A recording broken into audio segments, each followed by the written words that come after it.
인간의 삶에는 매우 중요한 기준들이 있게 됩니다. 우리는 그 기준들을 지키기 위해서 인생을 또 열심히 살고 있습니다. 아침에 눈을 뜨고 하루의 삶을 살아가는 이유들도 우리의 삶의 소중한 기준들을 우리가 관리하고 또 지켜내고 또 그걸 발전시키기 위해서 노력을 하게 됩니다.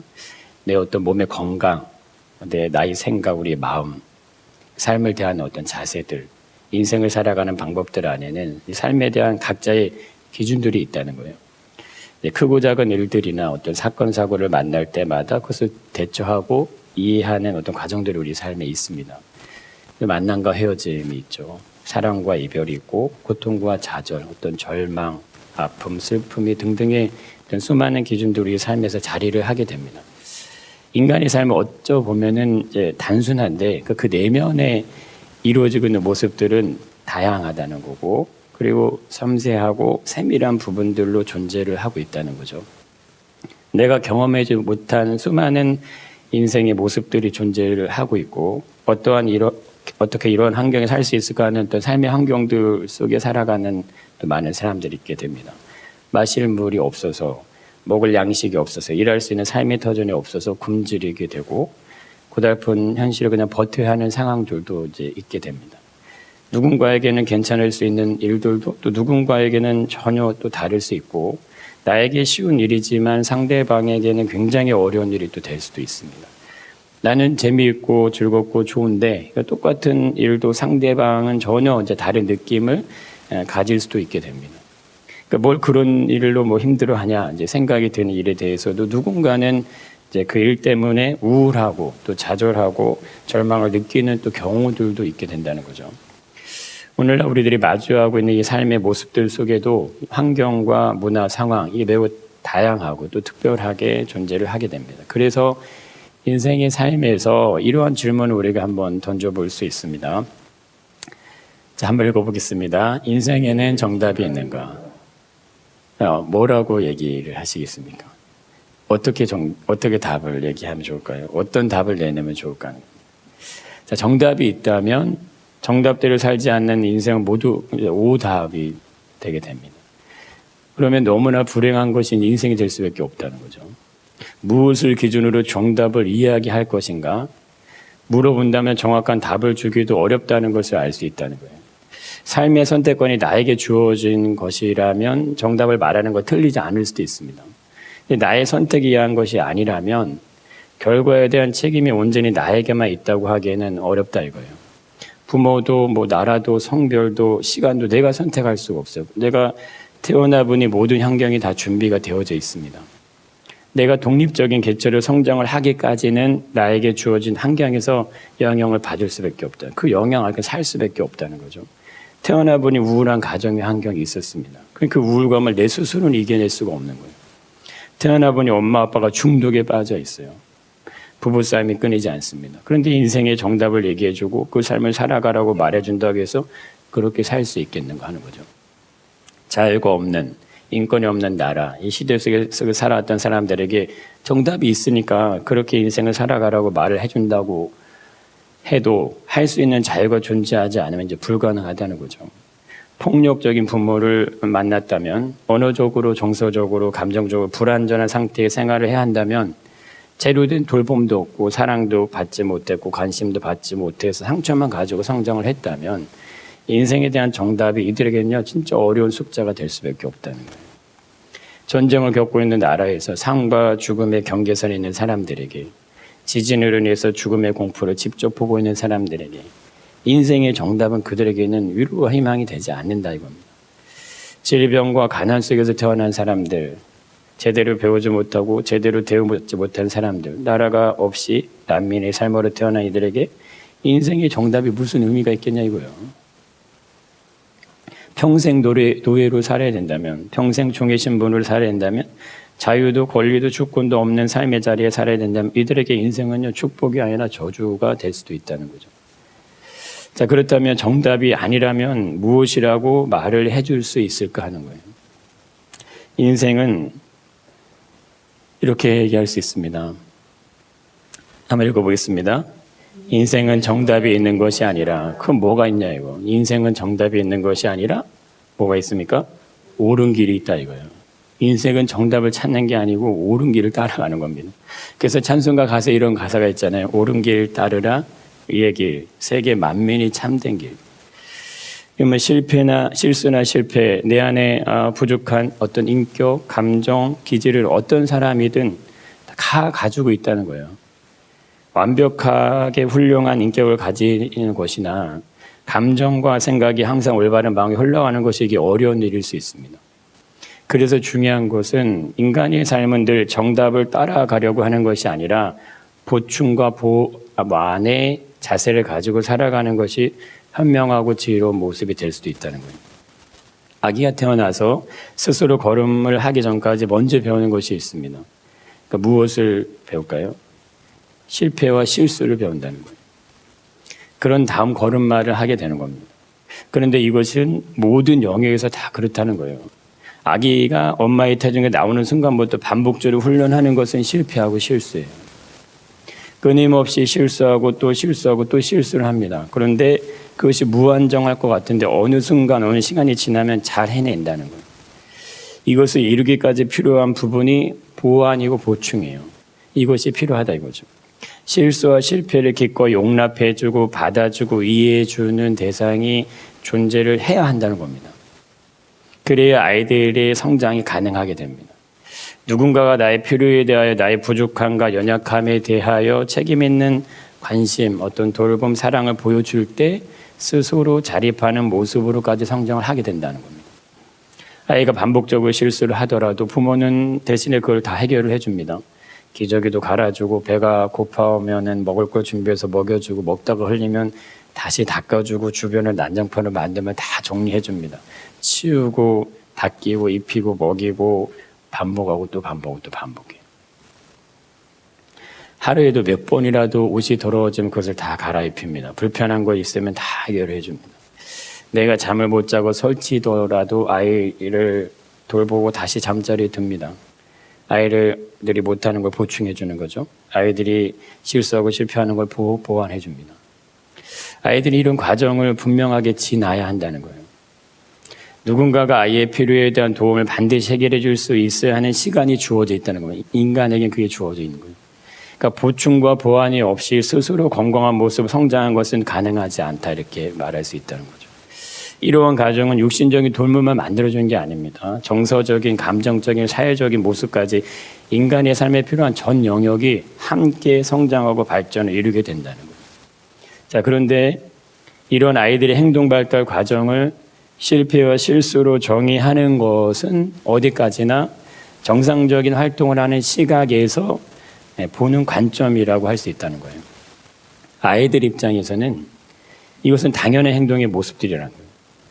본능적으로 움직이는 것은 매우 정상적인 활동의 모습이고 반복적으로 행동하는 것도 매우 건강하기 때문에 나오는 모습들입니다. 아이는 울어야 돼요. 배가 고프면 울어서 표현을 하는 거고 기저귀를 갈아달라는 표현도 울면서 하게 됩니다. 무엇인가 불편한 의사표현 계속 울면서 하게 돼요. 근데 이것을 무한정하지는 않는다는 거예요.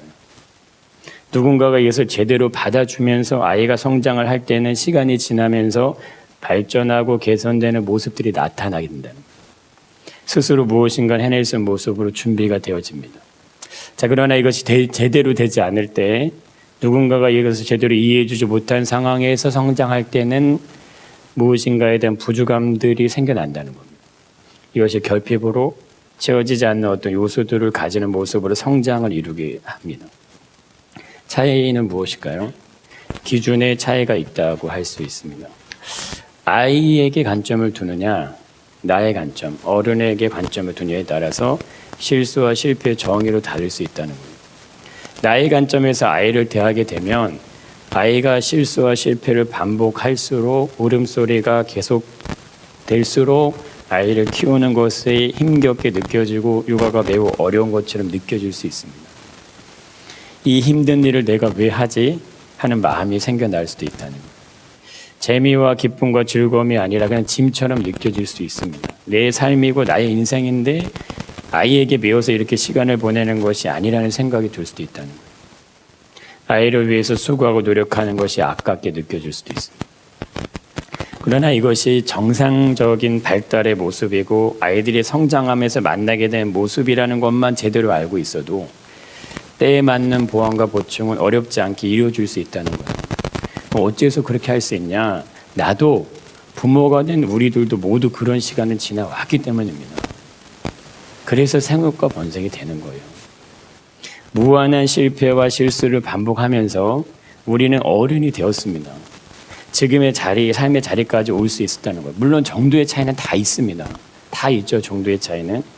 그러나 내가 태어나서 홀로 알아서 성장한 사람은 아무도 없다는 거예요.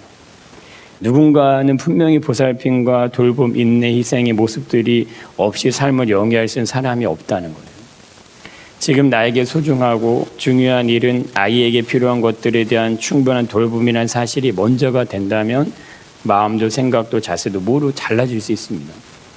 이것이 얼마나 소중하고 귀하고 존귀한 일인가에 대해서 느낄 수 있을 때 이것이요, 아이들을 매우 건강하고 훌륭한 정서를 가진 모습으로 성장을 하게 해준다는 거예요. 자녀를 키우기 위해서는 부모의 희생이 필수적이죠. 물질도 희생하죠. 시간도 희생하고 내 삶도 희생합니다. 이게 있어야 되죠. 자, 그러나 우리가 잘 가만 생각해 보면 이것이 과연 희생일까 하는 거예요. 일반적으로 부모의 바라면 어쩌면 성장한 아이들을 원할지도 모릅니다. 그러니까 대화가 통하고 말이 통하는, 스스로 알아서 할 수 있을 정도, 빨리 컸으면 좋겠다 이거예요. 이 어려운 시간을 빨리 지났으면 좋겠다. 근데 이것은 과정이 없이 결과를 원하는 모습이 될 수도 있습니다. 아이에게 필요한 부분은 충분히 채워지지 않고 성장만을 원하는 모습이 될 수 있다는 거예요. 인생의 과정이 없이 결과만을 얻으려고 해서는 안 되는 겁니다. 아이는 자신에게 필요에 대한 부모의 보완과 보충의 시간을 지나서 성장을 하게 됩니다. 충분하게 그래서 기다려줘야 되고 충분하게 배려해주고 충분하게 존중해주면 이게 놀라운 일들로 나중에 나타난다는 거예요. 아이들도 부모를 기다려줍니다. 아이들도 스스로가 자신이 마주하는 상황들에는 배려가 생겨난다는 거예요. 다른 누군가에 대한 존중이 나옵니다. 실패와 실수에 대한 두려움이 할 수 있다는 확신과 자신감으로 나타나는 거예요. 무한한 반복적인 실패를 통해서 내가 살아가야 될 인생의 삶을 미리 경험을 하는 거나 다름이 없습니다. 그것을 지켜보고 용납해주고 이해해주고 보듬어주고 기다려주는 누군가가 있을 때 인생을 살아갈 수 있는 모든 에너지가 이미 다 교육이 된다는 거예요. 이게 얼마나 놀라운 신비인지 모릅니다. 수천 번, 수만 번을 실패해봤지만 누군가가 나를 지지해 주었던 기억이 있기 때문에 그것이 내 안에 그냥 내재되어 있기 때문에 인생의 험한 파도 앞에서도 강하게 이겨낼 수 있는 자신감이 생겨나요. 그래서 사람이 인생을 사는 거예요. 인생의 짧은 구간입니다. 태어나서 스스로 걸음만 할 수 있는 이 단계, 그거 힘들잖아요. 늘 깨어 있어야 되고 모든 걸 반복적으로 계속 해줘야 됩니다. 초등학교를 들어가기 전 어떤 단계들 들어가는 시기, 어떤 이 구간별로 부모가 충분히 아이에 대한 보충과 보완의 모습을 가져다 준다면 그것이 아이의 인생 전체에 시대한 영향을 주는 거예요. 엄청난 영향을 만들어 줍니다. 어쩌면 아이의 삶의 가장 중요한 시기에 부모가 무엇을 보완해주고 보충해 주었는가에 따라서 아이가 어른이 돼서 자신의 부모를 대하는 삶의 자세, 관점, 기준들이 결정이 된다고 할 수 있습니다. 내리사랑이라는 말이 있죠. 자녀가 있지만 자녀가 부모를 어떻게 생각하느냐. 자녀가 부모입니다.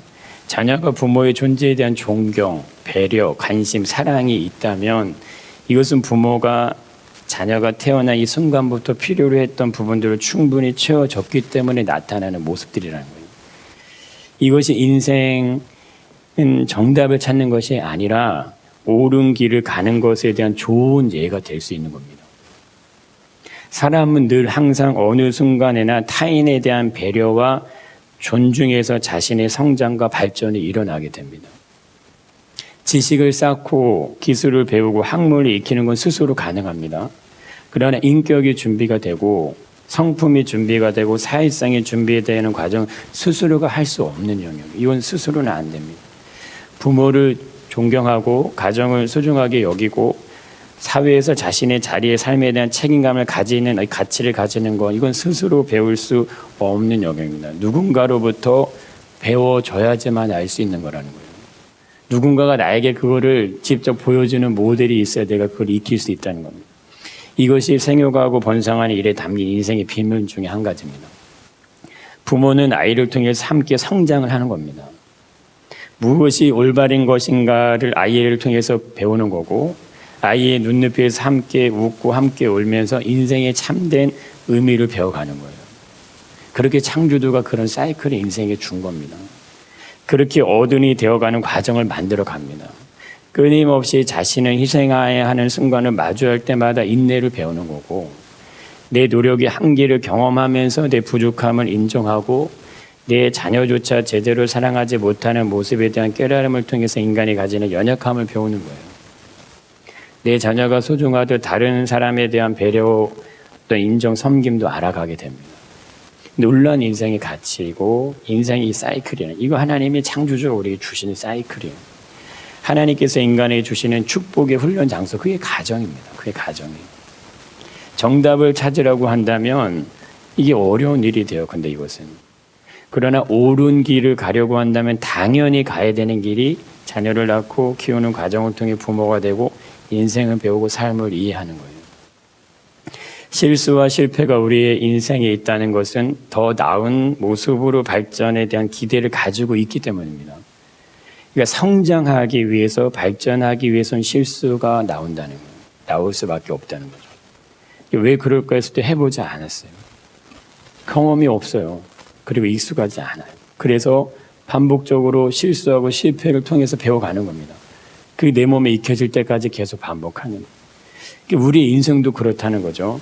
반복적인 훈련 속에서 실패와 실수를 통해서 온전한 모습으로 어른이 되는 거예요. 그렇게 훈련되어 가는 거예요.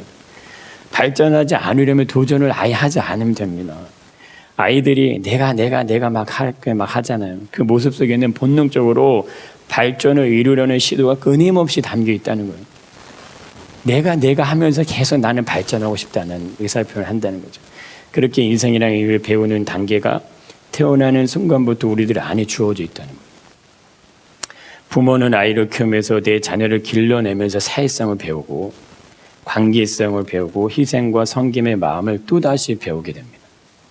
내 자녀에 대한 소중함을 아는 만큼 사회에 대한 소중함도 알아가게 되는 거예요. 내 자녀가 소중하니까 이 사회의 소중함도 같이 알아간다는 거예요. 자녀로 살았을 때는 받는 존재의 모습이었어요. 부모가 됐을 때는 받은 사랑을 직접 실천해보는 과정을 배운다는 거예요. 그렇게 인간은 인생의 의미를, 삶에 대한 이유들을 배워가는 모습으로 창조가 된 겁니다. 이것은 혼자서는 되지 않는 겁니다. 함께 연합함으로 공동체로서 배워가는 거예요. 이것은 부담감이나 의무감이 아닙니다. 서로의 삶에 대한 존중에서 나오는 가치들이에요. 이러한 모습으로 자라가는 이 아이들에게 인생의 모습에서 정답을 찾으라고 말할 이유가 없는 겁니다. 옳은 것이 무엇인지, 올바르게 행해야 되는 길이 어떤 길인지 이미 부모로부터 배워와서 자라왔기 때문에 자신이 가야 될 인생의 그림을 스스로 그려요. 자기가 알을 자기 길을 다 찾아간다는 거예요. 아무리 어려운 환경을 마주해도, 아무리 고된 인생의 문제들 앞에서도요, 늘 자신을 믿고 지지해 주었던 누군가가 있었다는 사실, 이 한 가지만 가지고도 살아남을 수 있는 이 강인함이 인간에게 있다는 거예요. 부모도 근데 동일하게 강인한 어른이 같이 되어가는 거고, 삶의 고단함도 이길 수 있는 용사가 되어가는 겁니다. 그렇게 함께 공존을 하는 거예요. 그러나 이런 모습과 반대되는 모습에서는 다른 결과들이 나타날 수 있습니다. 내가 사랑을 받아본 적이 없다면 충분히 기다려주고 충분히 인내해주고 충분한 시간을 통해서 보충과 보완이 이루어지지 않았다면 누군가를 사랑한다는 것은 경험이 없기 때문에 어려울 수도 있다는 거예요. 자, 그런데 인간의 내면에는 본래적으로 사랑이 담겨져 있습니다. 그래서 인간은 사랑을 원하는 거예요. 그걸 찾아요. 누군가가 나를 인정해준 대상이 있기를 기대한다는 겁니다. 사람은 예외 없이 누구나 다 그렇습니다. 동물의 세계도 그렇잖아요. 자신들의 새끼를 본능적으로 돌보고 지켜내고 키워내는 것은 그들만 안에 있는 사랑의 모습이 나타나는 결과들이죠. 그래서 번식이 가능한 겁니다. 야수들로부터 위험으로부터 본능적으로 자신들이 무리를 지켜내죠. 자기를 희생하면서까지 자기의 새끼를 다 지켜내 보호합니다. 자, 그러나 문제는 이 사랑에 대한 이해가 잘못되었을 때라는 거예요. 이단에 빠져 있는 사람들이 하는 얘기가 있죠. 잘못된 지식과 오류 정보가 이렇게 빠져 있다 보니 무엇이 올바른 것인가에 대해서 제대로 판단할 수 없다는 얘기를 합니다. 올바른 사랑의 모습은 우리의 삶의 모습들이 올바른 길을 가도록 인도를 해줍니다. 내가 하기 싫은 일인데 나는 하기 싫지만 누군가가 해줬으면 좋겠다고 생각하는 그건 올바른 기준이 아니라는 거예요. 내가 하기 싫은 일은 남도 하기 싫은 것을 이해하는 것이 올바른 사랑의 기준들입니다. 어떤 결정을 해야 하는 상황에서 내가 소중하게 여기는 것에 이제 우리는 우선 초점을 둡니다. 자녀로 본다면 내 자녀에게 초점을 두는 거예요. 그리고 먼저 가장 중요하고 가장 최선의 것을 모두 다 자녀에게 맞춰버립니다. 성경의 관점은 이러한 부분에 대해서 어떻게 말을 해줄까? 좌우로 치우치지 않고 공평하게 하라고 말을 해준다는 거예요. 내 기준이 아니라 모두의 기준이 되라는 겁니다. 나의 유익이 먼저가 아니라는 거예요. 옳은 것이 먼저가 돼야 된다. 이걸 얘기하시는 거예요. 나에게 유익한 것이 무엇인지를 선택하는 게 아닙니다. 올바른 것이 무엇인가 이걸 선택하라는 거예요. 그거를 제대로 알려주고 가르쳐 주라는 거예요. 이것을 제대로 보여주는 대표적인 인물이 있습니다. 이스라엘의 가장 위대한 왕 다윗이 이걸 보여줍니다. 자, 사무엘상을 보면 다윗의 기록이 나오는데 밧세바를 범하는 사건 외에는 별 특별한 다윗 잘못이 없는 것 같아요. 그러나 다윗이 가장 잘못한 한 가지의 모습이 있습니다. 이걸 직접적으로 이걸 잘못할 때 써놓지는 않았지만 그게 있는 겁니다. 이게 자신의 자녀를 대하는 태도예요. 여기에 분명한 문제가 있다는 걸 성경은 말해줘요. 다윗은 자신의 자녀들의 잘못에 대해서 말하지 않습니다. 분명하게 가르쳐야 되는 것도 가르치지 않아요. 왕자들의 그저 그냥 한없는 아버지의 모습이라는 거예요. 자, 그러면 어떻게 될까? 이 왕자들이 잘 자랄까 하는 거예요. 절대 그렇지 않다는 겁니다. 우리 한번 오늘은 특별히 성경을 직접 한번 찾아보겠습니다. 사무엘하입니다. 사무엘하 481페이지입니다. 사무엘하. 자, 1절 한번 보시면 다윗의 아들 압살롬에게 이제 누이가 있습니다. 그런데 다윗의 다른 아들 암놈이 그를 사랑을 합니다. 자, 2절에 보니까 근데 그가 처녀예요. 어쩔 수 없어요. 그래서 우라통이 치미는 겁니다. 그래서 병이 났어요. 3절에 보니까 이 암논의 어떤 친구 같은 이 요나답이라는 이 친구가 꾀를 냅니다. 3절 후반부에 보면 심히 간교하다 이렇게 표현이 되어 있죠.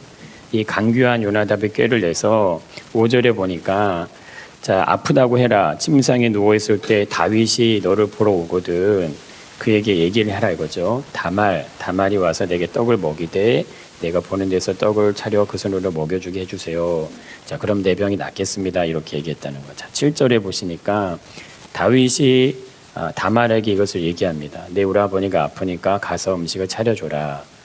자, 그런데 이것이 연출이죠. 11절에 보니까 자, 그에게 먹이려고 가까이 가져갈 때 암논이 본색을 드러냅니다. 그를 붙잡고 그에게 이르죠. 나의 누이야, 와서 나와 동침하자. 이렇게 얘기를 합니다. 자, 14절 한번 가시겠습니다. 암논이 그 말을 듣지 아니하고 다말보다 힘이 세므로 억지로 그와 동침을 해버립니다. 그러고 난 다음에 어떤 일이 있냐면 15절에 보니까 암논이 그를 심히 미워하는 마음이 들어간 거예요. 자, 이제 미워하는 마음이 사랑하는 그 마음보다 훨씬 더했다. 그래서 암논이 그에게 이렇게 얘기하죠. 이를 쫓아내는 겁니다. 19절에 보니까 다말이 재를 자기 머리에 뒤집어 쓰고 그의 채색옷을 찢고 손을 머리 위에 얹고 가서 크게 울부짖습니다. 자, 이때 이 다윗이 어떻게 행동을 했느냐. 7절에 봤을 때 다윗이 이걸 만들어줬죠, 분명. 근데 21절에 한번 보시면 다윗 왕이 이 모든 일을 듣고 심히 노했다. 그냥 화가 난 걸로만 다 끝나는 거예요. 아무 조치를 하지 않습니다.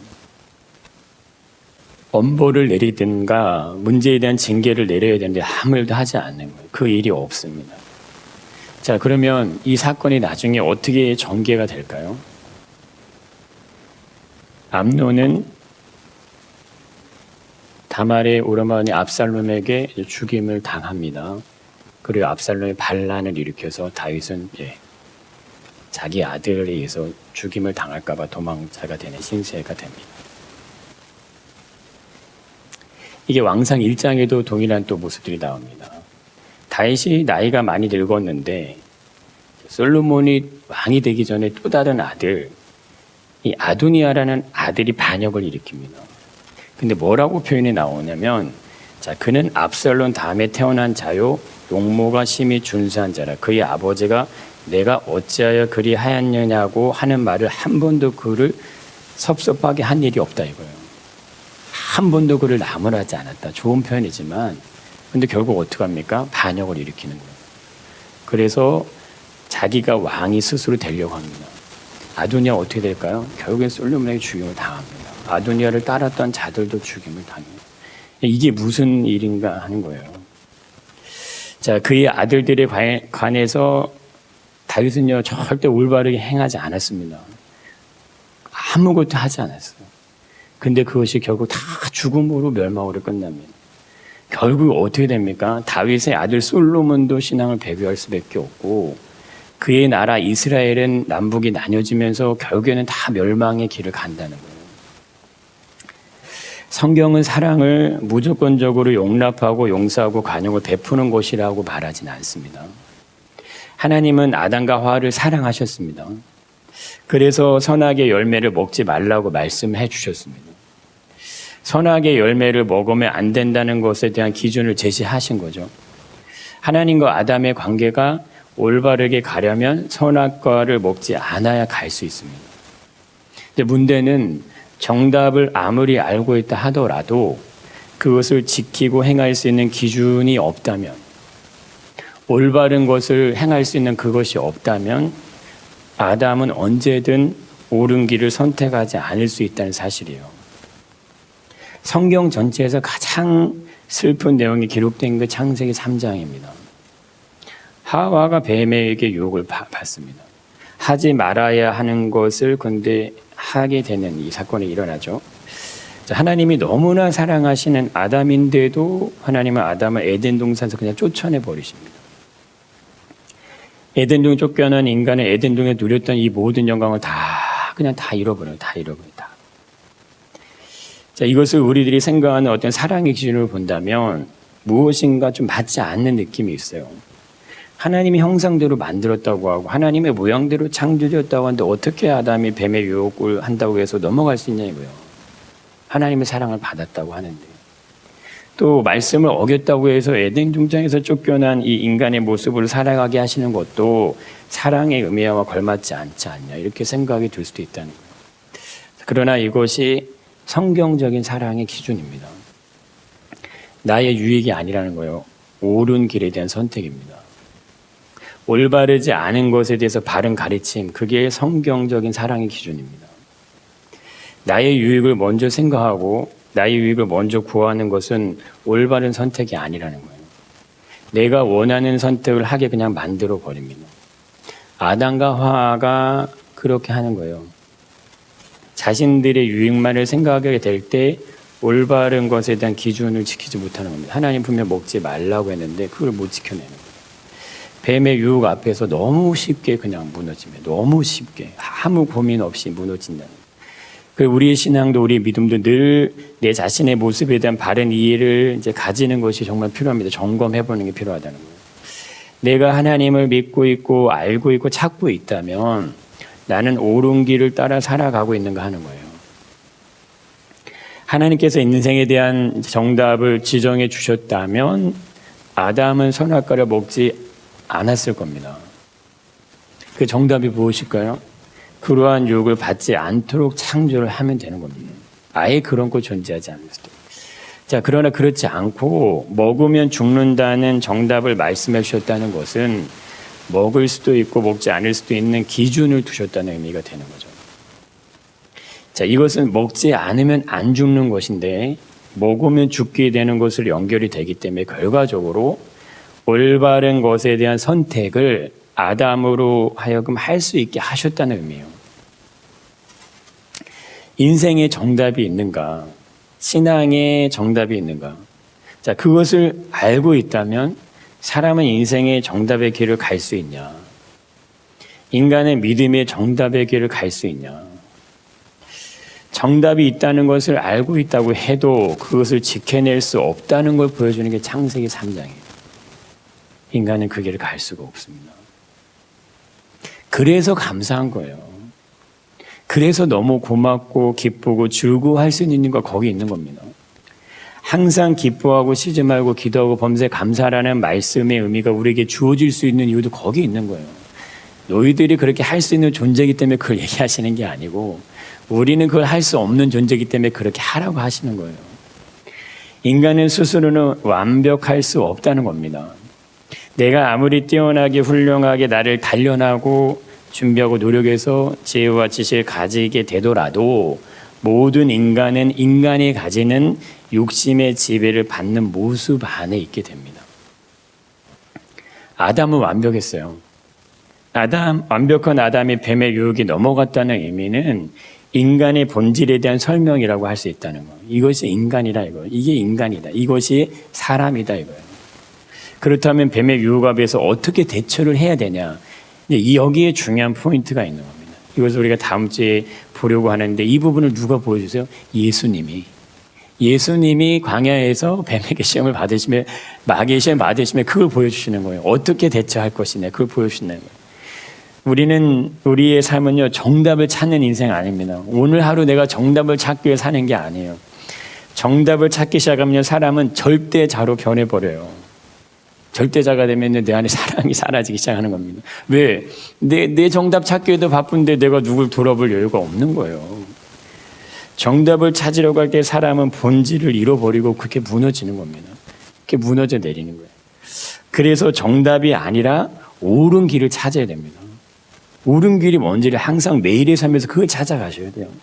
옳은 길 따르라 의의 길, 세계 만민의 참된 길, 이 길 따라서 살 길을 온 세계에 전하세, 만 백성이 나갈 길 얘기하시잖아요. 나는 스스로 부족하다는 것에 대한 인식이 있어야 옳은 길을 찾을 수가 있습니다. 나는 스스로 완벽할 수 있다고 생각을 가지는 사람들은 옳은 길을 찾을 수가 없다는 거예요. 왜냐하면 인간의 삶에는 항상 유혹이 존재를 하기 때문에 그렇습니다. 옳은 길은 나 혼자서 갈 수가 없는 길이에요. 그러니까 옳은 길은 누군가가 나를 도와야 갈 수 있는 길입니다. 우리가 예로 들었던 이 아이를 부모가 돌보고 그의 필요를 채워주듯이 건강한 인격적으로 자라도록 인내와 사랑과 섬김과 희생, 이해를 가지고 반복적으로 실수하고 실패하더라도 끝까지 지켜주듯이 누군가가 나를 그렇게 해주셔야지만 가능하다는 거예요. 누군가가 나에게 그런 존재가 있어야 갈 수 있는 그게 그 길이 옳은 길이에요. 그래서 사람은 항상 보완하고 보충을 해야 하는 존재구나. 오늘 먹습니다. 우리가 오늘 먹습니다. 근데 내일 또 먹어요. 오늘 잠을 잤는데 또 자야 된다는 거예요. 어제도 자고 과거에도 잤는데 오늘 또 자야 돼요. 오늘 봤는데 그냥 또 보고 싶은 거예요. 하나님은 왜 이러한 원리로 창조를 하셨냐 이거예요. 늘 보완하고 보충하도록 하신 이유가 뭐냐 이거죠. 인간의 삶의 모습에 그대로 이게 다 담겨져 있습니다. 인간은 늘 보충을 해야 돼요. 보완을 해야 돼요. 왜 그렇게 하셨냐 이거죠. 태양은 보충함이 없이 그냥 타고 있어요. 타잖아요. 지금 창조 이래로 지금까지 열을 뿜어내고 있다는 거예요. 우주 공간에 떠있는 행성들 수리 안 해요. 보충하지 않아요. 그냥 그 자리에 있어요. 근데 왜 지구상의 생명체들은 보완하고 보충하도록 만드셨냐 이거예요. 창조주 하나님이 없이는 인간이 절대 존재할 수 없다는 결정적인 증거가 이거라는 거예요. 인간은 완전한 존재가 아니라는 겁니다. 부족함 속에서만 완전함을 경험할 수 있는 존재가 인간이에요. 그러니까 인간은 인간답게 만드는 건 완전함이 아니고 부족함입니다. 내가 부족할 때 인간은 스스로가 완전할 수 있는 거예요. 이게 참 아이러니지만 그렇게 되는 겁니다. 그것을 부족함을 채우기를 원한다면 그것은 사랑으로만 채워지는 거예요. 누군가가 나를 위한 희생, 섬김, 인내, 기다림, 사랑이 있을 때 채워지는 게 그것이 인간의 부족함이에요. 그 인간이 느끼는 이 부족함의 근본은요, 돈이 아니고 물질이 아닙니다. 사랑이에요. 그것이 없기 때문에 부족함을 느끼는 겁니다. 어른이 되었다고 누군가의 돌봄이 필요 없는 게 아니죠. 인간은 갓 태어난 신생 하나 어른이나 동일하게 돌봄과 사랑과 격려를 감당해 누군가가 있어야 됩니다. 인생은 혼자는 외로운 거예요. 그래서 사람에게 반드시 나 위에 1인 이상 누군가는 있어줘야 돼요. 하나님이 아담의 모습을 보면서 얘기하시잖아요. 사람이 혼자 사는 것이 좋지 못하다. 내가 그를 위해 돕는 배필을 짓겠다. 돕는 배필이 누군가가 필요하다 이겁니다. 나를 보완해주고 보충해 줄 수 있는 그 세상이 생겨날 때 비로소 완전한 게 인간이에요. 그렇게 하나님 우리를 만들어 놓으신 겁니다. 그들이 생육하고 번성하기 시작할 때 뭐를 알게 되냐? 그때 하나님의 마음을 배우는 거예요. 부모의 마음, 사랑의 마음. 그때 하나님의 사랑을 배우는 거예요. 나의 존재의 의미와 인생의 신비, 비밀, 축복 이때 다 알아가는 겁니다. 사람의 존재의 의미는 하나가 아니라 둘이 하나를 이룰 때 생겨나는 것이라고 성경은 누차 얘기하는 거예요. 그래서 인생은 신비입니다. 하나님의 창조 원리대로 우리의 삶이 돌아가기 시작할 때 인간은 가장 완전한 모습으로 살아갈 수 있게 됩니다. 이게 엄청난 은혜고 영광인지 믿습니다. 내가 내 자녀에게 이것을 제대로 해주게 되었을 때, 시간이 지나서 나에게 동일한 도움이 필요하게 될 때 자녀는 나에게 그것을 제대로 해줍니다. 해줘요. 아무리 시대가 변하고 사람이 변해도 받은 사랑에 대한 가치는 변하지 않습니다. 내 몸에 심어놓은 거기 때문에 그게 나와요. 본능적으로 사랑이 나오게 돼 있어요. 사랑이 심겨진 곳은 사랑이 열려지게 됩니다. 섬김과 희생과 수고가 심겨진 곳은 동일한 가치들이 생겨나는 겁니다. 그 삶이 비록 부하지 않을지라도, 넉넉하지 않을지라도, 남들에게 부러움을 살 수 있는 어떤 조건이 하나도 없을지라도 충분히 다른 사람에 대한 존중과 배려가 생겨날 수 있게 된다는 거예요. 이것이 옳은 길을 따라 살아가는 삶의 모습들입니다. 그래서 바울의 고백처럼 나는 어떠한 형편이든지 자족하기를 배웠다는 고백이 나올 수 있는 거예요. 자족된다는 의미 안에는 그보다 더 귀하고 존귀한 것들이 있음을 말해주는 겁니다. 자족할 수 있는 이유가 있다는 거예요. 자족이 되는 이유가 있다는 거죠. 추위와 더위와 배고픔과 궁핍이 있는데 어떻게 자족이 됩니까? 그런데도 스스로 만족이 되는 이유가 있다. 왜? 그거하고 비교가 되지 않는 놀라운 게 있어. 그것이 내 삶의 이유들과 상관없이 그것을 나는 항상 기뻐하고 즐거워하고 감사하고 만족할 수 있는 게 내 안에 있어. 그래서 얘기하는 거예요, 자족을. 그것이 무엇이겠냐? 이게 하나님의 사랑입니다. 하나님의 존재의 의미고 하나님이 나를 부르신 이유와 목적이라는 그게 나에게 있는 거예요. 그것이 내 삶에 있는 어떤 것보다도 더 크고 영광스럽기 때문에 자족된다 이렇게 얘기하는 겁니다. 사랑이 나를 살려내게 됩니다. 우리의 모습으로도 연약함도 부족함도 그 사랑이 있을 때 치유가 일어나는 거예요. 그 사랑을 보여주신 분 예수 그리스도. 내 삶의 무한한 실수, 실패, 연약함까지도 셀 수 없이 반복되는 부족함들까지도 모두 다 용납해 주신다요. 내가 다. 부모가 나에게 이런 사랑을 주지 못했다 하더라도 우리에겐 나를 향한 아버지의 사랑이 기다리고 있다는 그 사랑이 나를 위해서 자신의 목숨까지 내어주신 사랑입니다. 그 사랑이 우리 안에 부어질 때 우리 영혼이 살아나는 거예요. 우리가 옳은 길을 따라갈 수 있는 삶의 모습으로 가게 됩니다. 주님이 먼저 그 길을 가셨기 때문에 갈 수 있는 거예요. 우리가 마땅히 가야 될 그 길을 보여주시는 거예요. 이 길이 너희들이 와야 될 길이야. 예수 그리스도의 십자가가 이걸 보여주는 현장이죠. 나를 얼마나 사랑하시면 나의 문제를 위해서, 나의 연약함 때문에, 나의 부족함을 위해서, 나의 죄된 본성들의 죄악들을 위해서 그 아들까지 주시냐 이거예요. 그 사랑이 나를 위한 사랑이라 이렇게 얘기하시네요. 주님이 가신 그 길은 옳은 길이었습니다. 우리에게 그 길을 따라와라 이렇게 얘기하시는 자신의 유익이 아니라 나만 살기 위한 길이 아니라 세계 만민이 살기 우리 모두가 살 수 있는 그 길을 보여주신 그 하나님 사랑, 아버지 사랑이 그게 나의 사랑입니다. 그 사랑에 충만하시길 축복합니다.